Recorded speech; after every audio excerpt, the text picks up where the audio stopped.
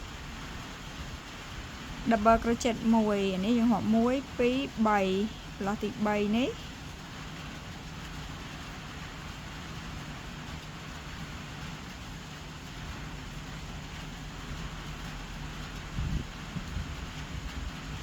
តមកយើងចាក់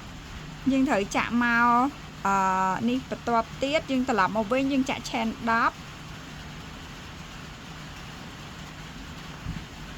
5 6 7 8 9 10 ហើយយើងចាក់ double crochet ចំនួន3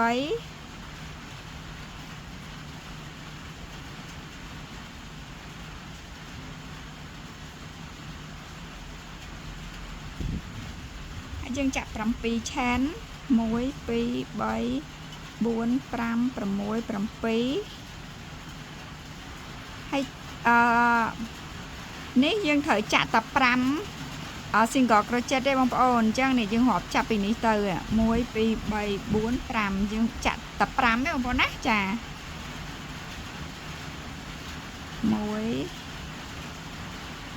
2 3 4 5ហើយយើងចាក់7យើងចាក់ដូចត្រឡប់មកខាងនេះបងប្អូន7 chain